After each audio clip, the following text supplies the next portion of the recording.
तो चलिए आज एक ऐसे सोशल एक्सपेरिमेंट की बात करते हैं जिसमें रणनीति थी, गहरे राज थे और एक ऐसा अंत था जो किसी ने सोचा भी नहीं था।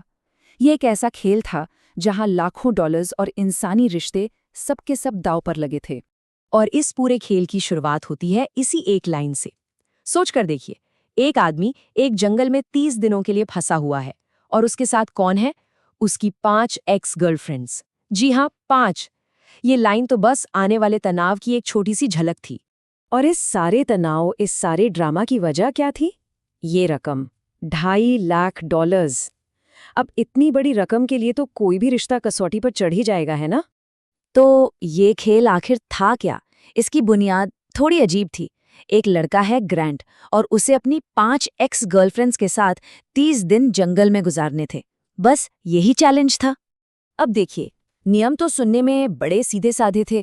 जो भी 30 दिन टिक गया वो प्राइज मनी आपस में बांट लेगा। लेकिन असली पेंच ये था कि आखिर में ग्रैंट के साथ सिर्फ एक ही एक्स बच सकती थी। और कहानी में ड्रामा का तड़का कहाँ से आया? ग्रैंट के अतीत से। खास तौर पर अपनी सबसे सीरियस एक्स एशले के साथ जो हुआ था, उसने इस खेल को एक पर्सनल जंग बना दिया।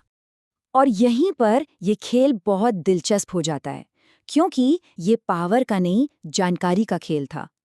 ग्रैंट को तो लग रहा था कि सारा कंट्रोल उसी के पास है। भाई हर 5 दिन में वो किसी एक को बाहर जो कर सकता था। लेकिन उसे ये बिल्कुल नहीं पता था कि लड़कियों के पास एक ऐसा सीक्रेट हथियार, एक ऐसा ब्रह्मास्त्र था जो पूरा खेल पलट सकता था। और वो ये था कि जो भी लड़की आखिर तक बचेगी, वो चाहे तो सारे के सारे पैसे अकेले ही रख सकती है। और ग्रांट ने अपनी इस पावर का इस्तेमाल करने में जरा भी देर नहीं की। पहले ही एलिमिनेशन में एमी नाम की एक्स ने उस पर एक तंज कस दिया। बस ग्रांट को ये बात इतनी बुरी लगी कि उसने फौरन एमी को गेम से बाहर कर दिया।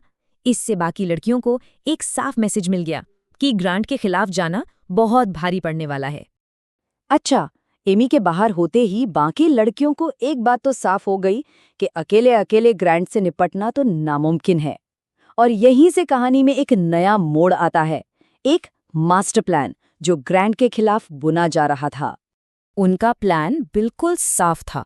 उन्होंने इसे नाम दिया प्रोजेक्ट मैनिपुलेशन। प्लान ये था कि सब मिलके ये पक्का करेंगी कि एशले, जिसे ग्रैंट ने सबसे ज्यादा दुख पहुंचाया था, वो आखिर तक पहुंचे, ताकि वो अपनी सीक्रेट पावर इस्तेमाल करे, ग्रैंट से सारे पैसे छीने और अपना बदला ले सके। और इस प्लान को कामयाब बनाने के लिए उन्होंने चालाकी का इस्तेमाल किया। एशली ने ग्रांट के सामने इमोशनल होने का, टूटने का नाटक किया। क्यों? ताकि ग्रांट को लगे कि सब कुछ उसके कंट्रोल में है, कि वो जीत रहा है। और ये परफॉर्मेंस इतनी जबरदस्त थी कि शुरुआत में उनका ये प्लान एकदम सही काम कर रहा था। लेकिन ऐसे हाई प्रेशर वाले खेलों में अक्सर यही होता है ना? कोई भी टीम, कोई भी गठबंधन हमेशा के लिए नहीं टिकता। और यहाँ भी वही हुआ। जैसे जैसे दिन बीते, दबाव बढ़ा और लड़कियों की ये एकता बिखरने लगी। और कहानी में यही एक साइकोलॉजिकल ट्विस्ट आता है। ग्रैंट ने एशले के सामने एक अल्टीमेटम रख दिया। उसने कहा, अगर तुम्हें गेम में रहना है तो तुम्हें ये मानना पड़ेगा कि हमारे रिश्ते में हम दोनों की गलतियां बराबर थीं। मतलब ये एशले के आत्मसम्मान पर सीधा सीधा वार था। और इस एक शर्त ने उनकी पूरे के पूरे प्लान को दांव पर लगा दिया। अब एशले एक बहुत बड़ी दुविधा में फंस गई थी। क्या कुछ पैसों के लिए अपने स्वाभिमान से समझौता कर लिया जाए? उसकी ये उलझन बाकी लड़कियों को भी परेशान कर रही थी। आखिर उनके पूरे प्लान की नींव ही तो हिल गई थी। और ठीक तभी इस गठबंधन को सबसे बड़ा झटका लगा। एक और एक्स गर्लफ्रेंड एबी ने जाकर चुपके से ग्रांट से बात कर ली और उसने साफ साफ कह दिया कि वो इस बदले वाले प्लान का हिस्सा नहीं है। उसे ये सब कुछ सही नहीं लग रहा था। और ये था इस गेम का सबसे बड़ा टर्निंग पॉइंट। बस इस एक बातचीत ने खेल का पूरा रुख ही पलट दिया।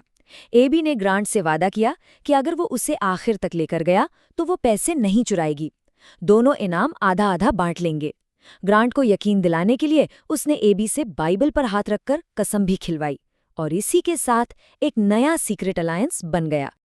और बस स्टेज सेट हो चुका था। एक ऐसे फाइनल के लिए, एक ऐसे क्लाइमैक्स के लिए जिसमें दोस्ती, वफादारी और धोखे, हर चीज का इम्तिहान होना था। तो एलिमिनेशन का दिन आया। ग्रैंट ने वही किया जो उसने बोला था। एशले ने शर्त नहीं मानी तो ग्रैंट ने उसे गेम से बाहर कर दिया। उसे अब पूरा यकीन था कि एबी के साथ उसकी डील पक्की है और उसे अब कोई धोखा नहीं दे सकता। वो अपनी जीत से बस एक कदम दूर था। लेकिन तभी कहानी में सबसे बड़ा ट्विस्ट आया। गेम के होस्ट ने ग्रांट के सामने वो सबसे बड़ा राज खोल दिया, लड़कियों का सीक्रेट, कि जो भी आखिर में बचेगी वो सारे पैसे चुरा सकती है। और अचानक सारा का सारा कंट्रोल ग्रांट के हाथ से फिसलकर सीधा एबी के हाथ में आ गया। अब फैसला एबी को करना था। अब फैसला एबी के हाथ में था और ये बहुत मुश्किल था। उसने अपने फैसले के पीछे कई वजहें गिनाई। उसका कहना था कि ग्रांट ने बाइबल की कसम दिलवाकर उसे मैनिपुलेट करने की कोशिश की। उसे एशले के बदले वाला ओरिजिनल प्लान भी याद था और एक कंटेस्टेंट ने उसे सलाह दी थी कि वो पहले अपने बारे में सोचे। तो सवाल ये है कि ग्रांट, जो पूरे खेल में खुद को मास्टरमाइंड समझ रहा था, उससे आखिर में क्या मिला? 0। एक बड़ा सा शून्य। एबी ने आखिरी मौके पर अपना वादा तोड़ दिया और ग्रांट को धोखा दे दिया। और एबी, जिसने अकेले ही पूरे गेम का पासा पलट दिया, उसे कितना मिला? पूरे $3 लाख। इसमें वो $50,000 का बोनस भी शामिल था जो उन्होंने एक चैलेंज में जीता था। वो सारे के सारे पैसे अकेले ही घर ले गई। तो आखिर में यही सवाल बचता है कि क्या एबी का ये फैसला एशली के लिए एक जायज बदला था या फिर ये सिर्फ पैसों के लिए दिया गया एक सोचा समझा धोखा था? क्या ये सही था या गलत? इस खेल ने नैतिकता पर बहुत से सवाल खड़े कर दिए हैं।